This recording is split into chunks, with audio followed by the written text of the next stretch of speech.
Welcome to the Leadership Collective podcast, the show where we explore strategies, insights, and tools that drive growth and leadership success. I'm Jenny Mead, your host for today's conversation. After years of leading HR, people and culture across diverse organisations, I now work as an executive coach, board advisor, and fractional chief people officer, helping leaders and their teams navigate growth, change, and the complexities of scaling businesses. This episode is part of our special series From Startup to Scale Up, where we focus on critical steps founders, CEOs, and leadership teams need to take as they grow their organisation. In this series, we've covered everything from validating ideas and securing funding to building scalable teams and avoiding the pitfalls of rapid growth. Today, we're zeroing in on one of the most critical moments in a startup's journey, pitching to investors and securing funding in Series A and B rounds. I'm thrilled to welcome Ryan McCary as a seasoned investor with years of experience guiding and funding high-growth startups. Together, we'll unpack the common mistakes leaders make during investor pitches, the red flags that can derail funding opportunities, and what happens after the deal is closed. We'll also explore how founders and leadership teams can cultivate strong collaborative relationships with their investors to drive long-term success. But first, let me introduce you to Ryan. Ryan is an investor and non-exec of several businesses based primarily in the UK, but also in the US and Belize. That's an interesting place. He was founder of a tech business that was sold to a US corporation and has an extensive background in internet, data center, cloud, commercial property, and the drink sector. He has been involved with disruptive technologies, transforming organizations and building businesses from founder, startup, and growth stages to private equity and PLC, public limited companies.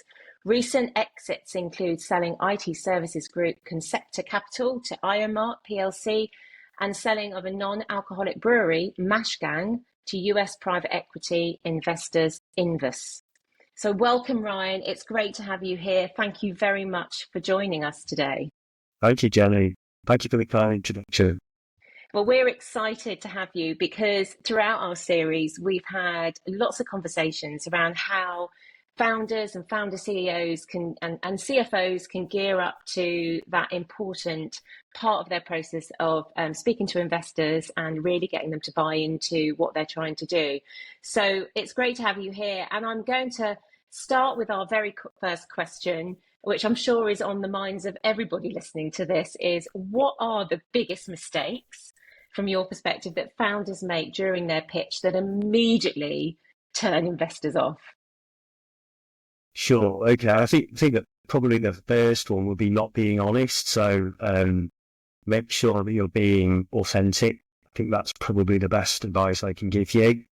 Faking it or blagging it is a no-no. Don't do it. It'll definitely come out. You'll be able to tell. And I think that sort of is very telling very quickly if somebody's making it up on the spot and they're not being authentic again. I don't expect everybody to know all the answers, but I guess I do expect the basics like telling the truth, knowing the problems your product solves, knowing the addressable market, and the customer profile and product fit of what you're doing, what your business offers. So really, you should know the business inside out and be able to answer those questions that people are asking you on that first call. Presumably you've done an IM already, so you would have sent that and would have put a lot of your heart and soul into that IM. You would have practiced it a little bit. And I think then it's just about delivering that to the person in front of you or people in front of you. To run a successful business, you have to understand the numbers. So make sure you know those backwards. And I'd probably say make sure you practiced your pitch. Really important. Make sure you've done it a few times. Practice it in the mirror. Practice it to people in the family. There's a saying that I sometimes trot out. It says an amateur practices until they get it right and a professional practices until they can't get it wrong. So make sure you can't get it wrong. That's probably fundamental to what you're doing. You've got plenty of time to practice that before you get up in front of somebody or indeed do a call like this on a Teams call or Google Meet, whatever that might be. And so you need to establish trust very quickly with the people in front of you or the person that you're trying to get the investment from. So that, doing that in a short amount of time means you need to be quite compelling and also very clear and concise when you're talking to them. So over a few short meetings, really, you've got to try and convince an investor that you can be trusted with a significant amount of cash. no surprises, no drama, and be authentic. I think that's a really good word, authentic.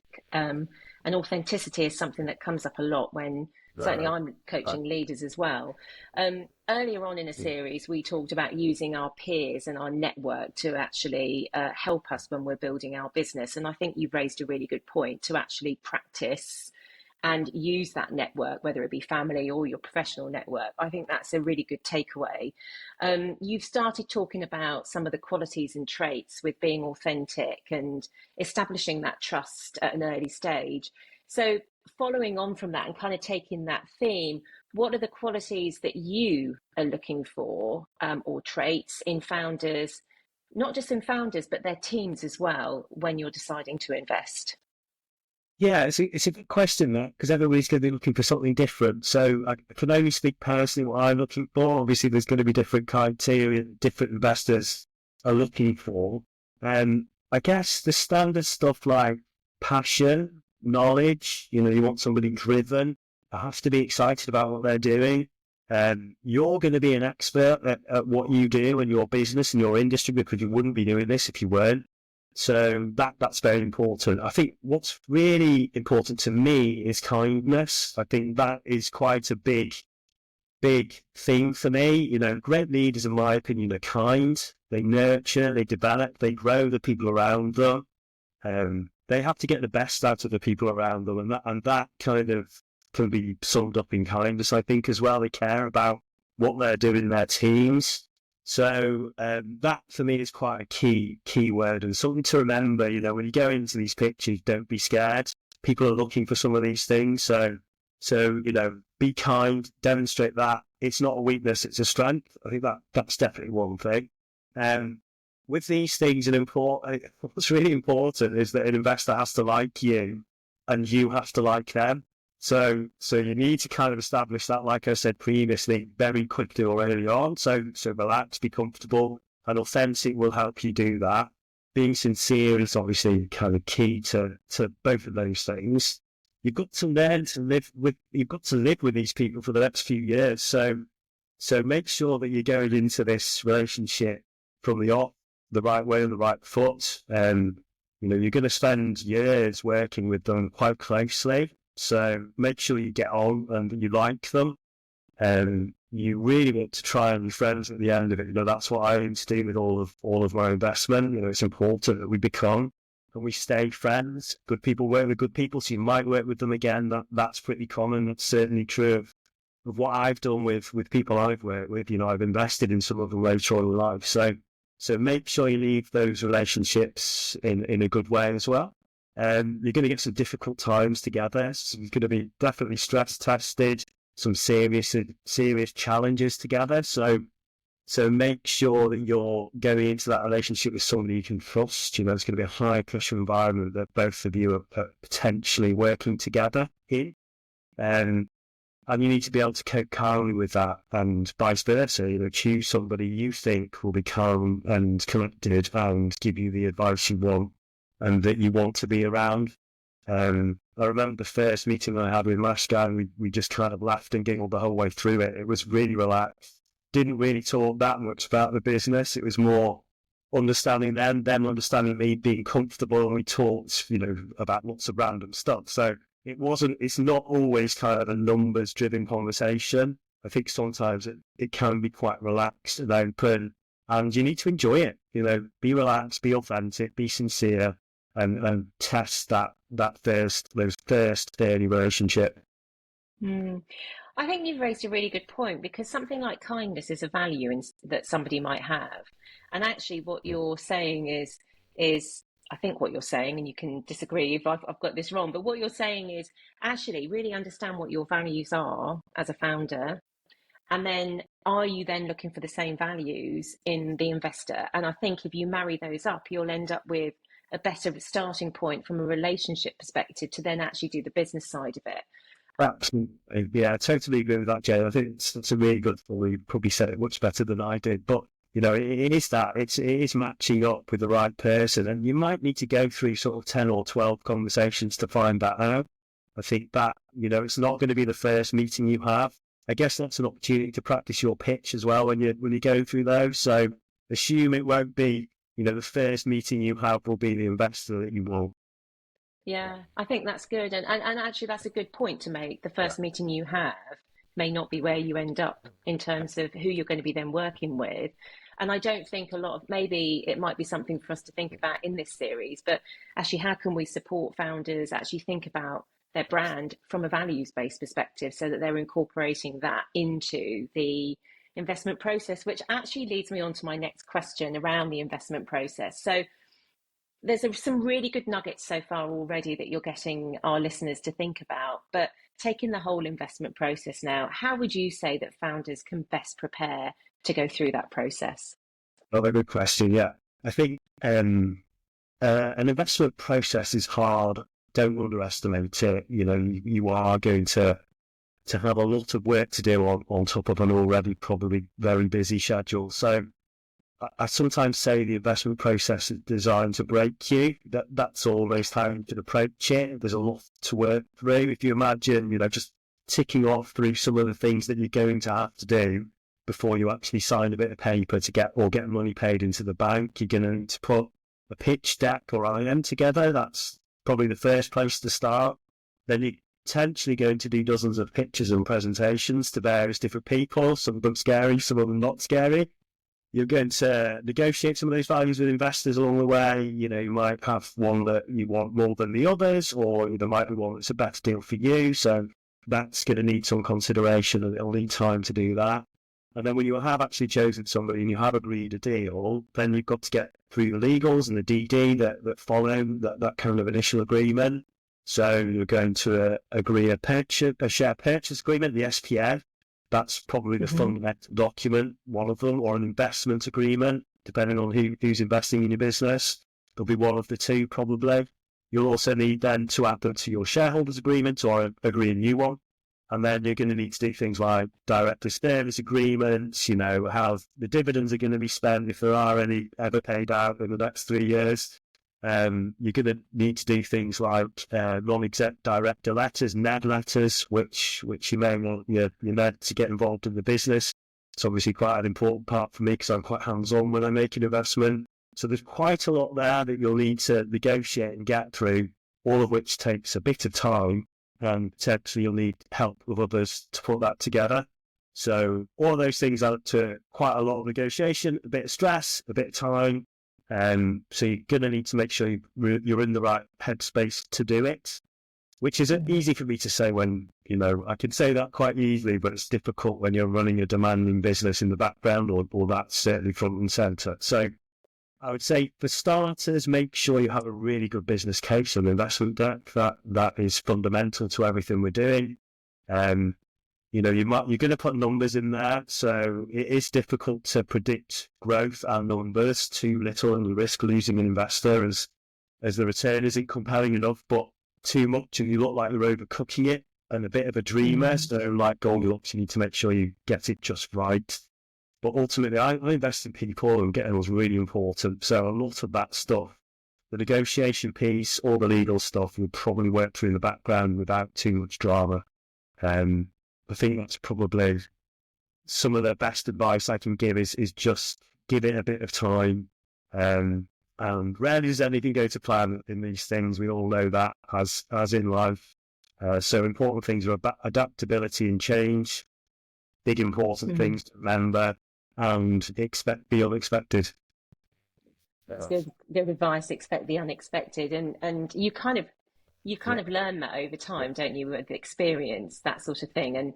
And as you were speaking, I'm thinking, gosh, if I was now a founder, and I coach a founder who's about 20, 21, 22, I can't remember off the top of my head exactly how old he is, but very, very early on in his career from an age perspective, and to then be sort of listed with all these things that he needs to be thinking about as he goes through that process.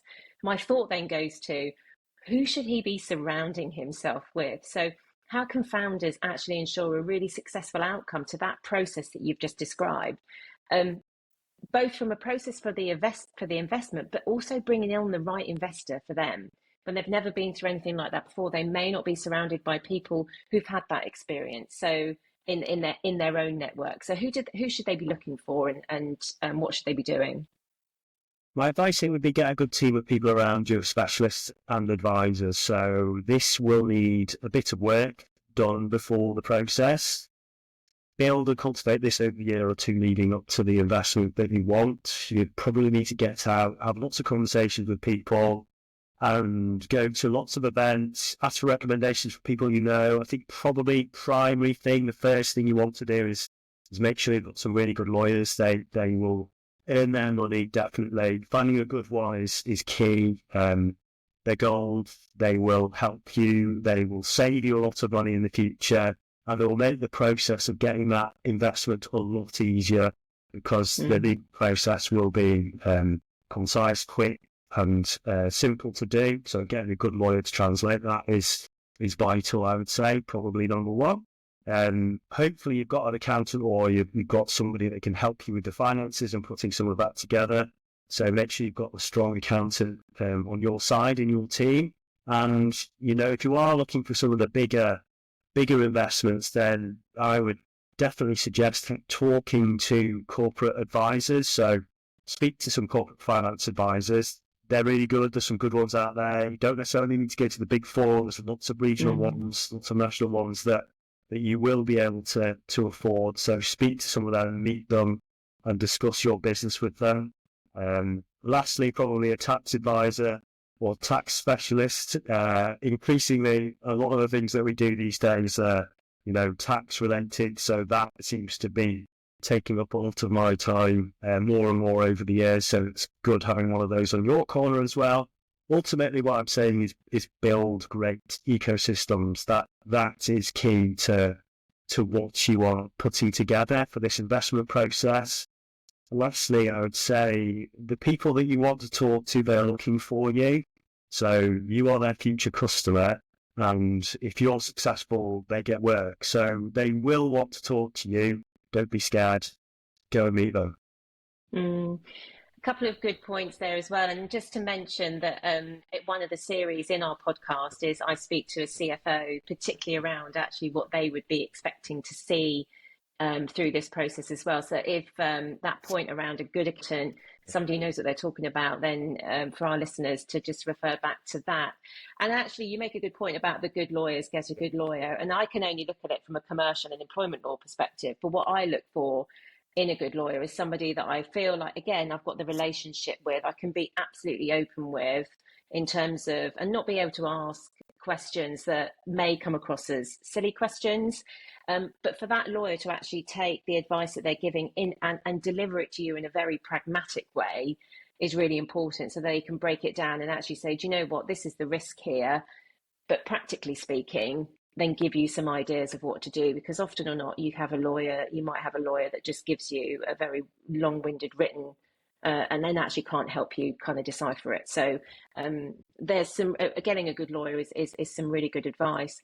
So kind of I'm going to turn the question slightly now, and actually I'm going to look at it from your perspective as to what are the red flags that you've seen a founder or a leadership team may display if they are not ready for investment. Because we talk about timing in other parts of this podcast series and being ready for investment. But from your perspective, what are you looking for as those red flags? Not being able to listen or taking criticism is something that does definitely give me a red flag or puts me off. I think my view is very much to let people speak and be kind as part of that, and listening is an important part of that relationship for an investor. I think that's a big deal. So the things that might be a red flag are things that you will spot, like shareholder disagreements. If there's a fallout between shareholders, nobody really wants to walk into that. So resolve those before you go into an investment process. I think anything with a leadership team, if there's any kind of issues that you pick up, people being disgruntled, not happy, or not feeling they're part of that sort of process or that journey, that unhappiness will probably come out very quickly from some of the conversations, or certainly the ones afterwards that you're going to be testing when you do some due diligence. Same with internal disputes, with any staff or what that looks like. That can sometimes be a red flag for an investor. Easy ones like customer churn, picking that out is going to be quick and easy to do from the numbers. So unhappy customers are not necessarily great from an investor's point of view. You want to see lots of happy customers and testimonials, and retention rates need to be good. If you ever see employees complaining in any way, or that might be online as well, there's some handy tools which you'll know as working in HR like Glassdoor. Some of these things give you a bit of an insight into the business and can tell you quite quickly. So those are a few of the simple things that you might be looking for as an investor doing a bit of testing or due diligence on the business. Not hitting the forecasts is obviously a big red flag. If you say you're going to do the numbers, kind of hit them. It's an important component of what we do. So we need to be able to trust you that the numbers that you're presenting are achievable. So if there's any disarray in the numbers, then that is an issue. And certainly when you're running the process as well, you'll be tracking the numbers. So you'll get the chance and opportunity to make sure that those forecasts are tested. There's I think it's sometimes I say the reaction to that is disproportionate. So missing those targets is disproportionate to the actual response that an investor might have to that business. And what I'm ultimately looking for is a strong leadership team that's driven, that's aligned, that's focused on the journey together and all pointing in the right direction. So for me, I would be advising founders to try and remove all those distractions and address them before you run a process. Yeah, that's a really good point as well. And you mentioned earlier on in the previous question, actually not, when you're doing the financials and you're putting the business plan together and getting the right forecasts and everything in place, you don't want to undercook them and you don't want to over egg them. Would it be fair to say that there could be a time where you're in a process and they're just not ready for investment, but you actually believe in what they're trying to do, and it may be that there's just some experience that they need to go through in order to make their pitch and them ready? Is that fair to say that you might actually then wait and keep yourself close to them, or even kind of try and coach them? Yeah, I think so. I definitely think finding the right time to do it is important, certainly in that business journey. So if you're not right, delay it and have the conversations and push it back. I think that's really important, is to kind of manage that process with your investors and set their expectations, definitely, to say, we've really enjoyed that conversation. It's been very good.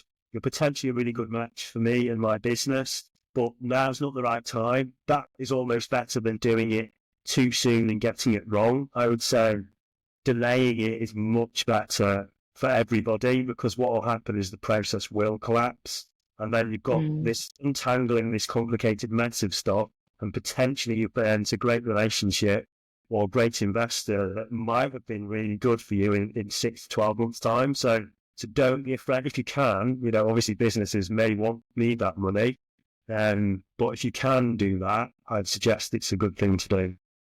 And it could be that you actually ask that question, couldn't it, in the pitch, to say, actually, do you think you're ready for this? And so it kind of brings me on to my next question about, that's a tough question to answer.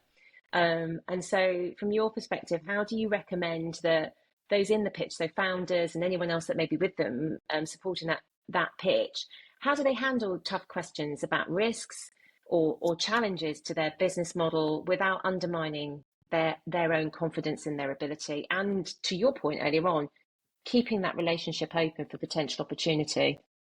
I think to answer that, it's probably best to be brutally honest with the people you're talking to, or the investor that you're having those conversations with.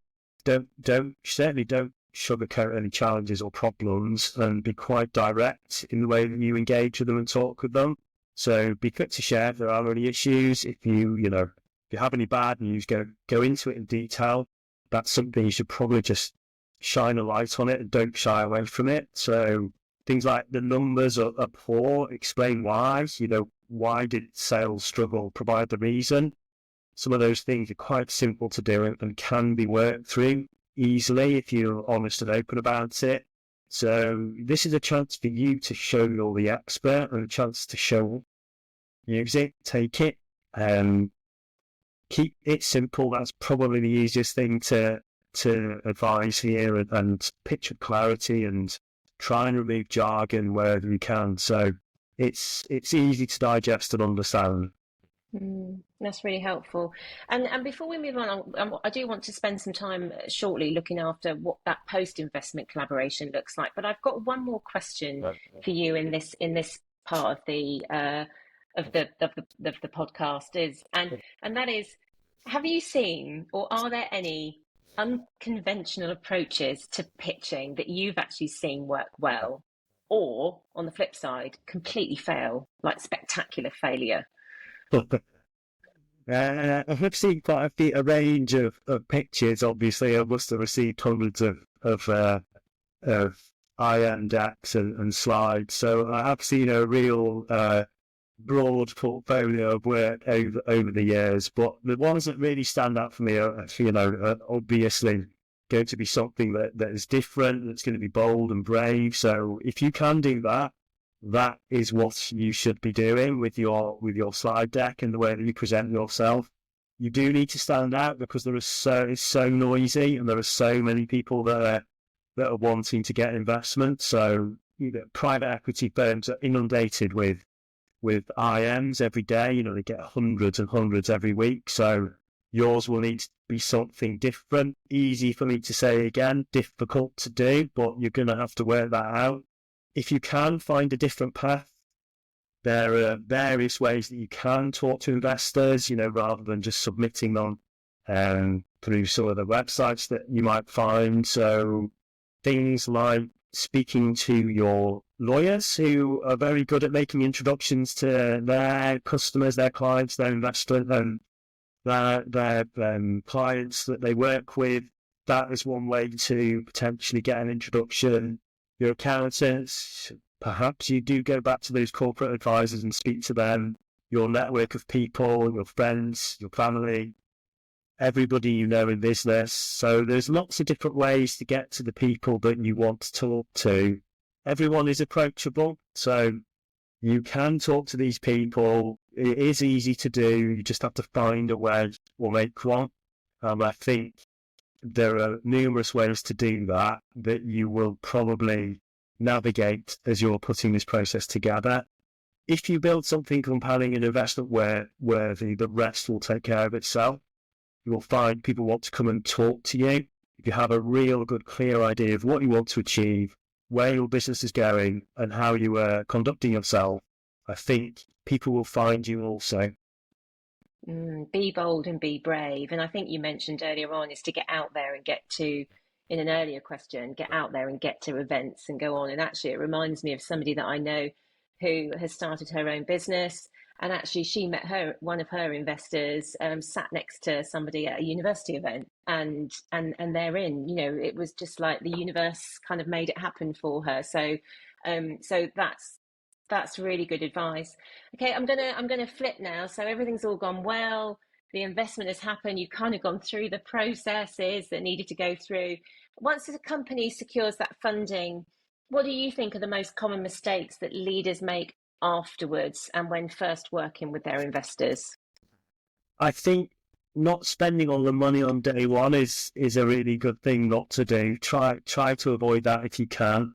Let it rest in the bank a little. That's probably a bit of advice I can tell you. Things like that do make investors very nervous straight away. So I would just take a little bit of a pause when you've got the investment and the money has hit your account. Spend it slowly and spend it as though it's your money. That's an important way to treat the cash that you've got in the business to fund what you both agreed to do. Don't suddenly change everything you're going to do. That is usually a red flag, I think, for an investor. So not doing what you say you're going to do will be some cause of conflict potentially with your newfound investor, and you don't want to do that.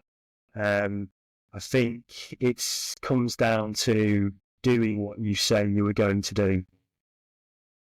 Yeah, and I think, and it's interesting actually, because in another episode of this series, we actually speak to a founder and hear from them the the moment when they have the money in the bank and they go, oh, what do I do now? And there's almost a chance that you can panic, right, into actually, to your Yeah. point, actually thinking you've got to spend it without actually really thinking about it. So, and it's good to hear from your perspective as an investor that you want people to take the time to actually make the right decisions and spend it like it's their money. I think that's a really good point. Yeah, and I think during that process, Jenny, over communicating again is fundamental to making sure that relationship gets off to a good start. So make sure you do spend time with the people that you've just brought into your business or the investor that you're taking money from. Getting that relationship off to a good start and getting the balance right is fundamental to the next 3 to 5 years that you're potentially going to be working together if everything goes to plan. So managing those investor expectations is potentially a little bit of, you need to do a lot of work in that regard. I think factor in some time for doing that as part of that initial campaign of work post-investment.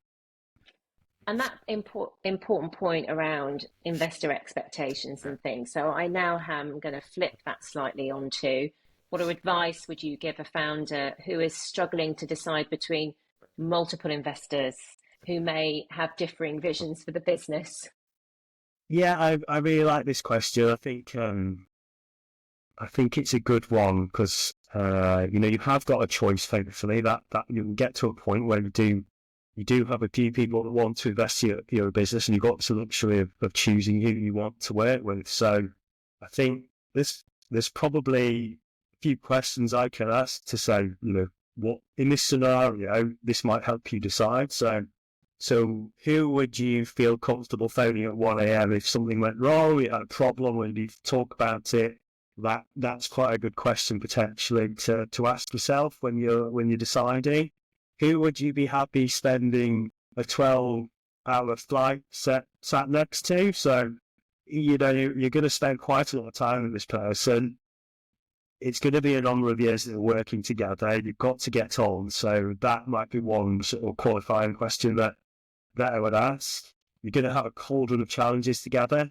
That's make sure you're comfortable being in hot water, and you think you can trust the person that you're bringing into your business. If you're not sure, or if you're absolutely not sure, don't do it. I think that's probably the best advice. You have to be really sure about this and get it right.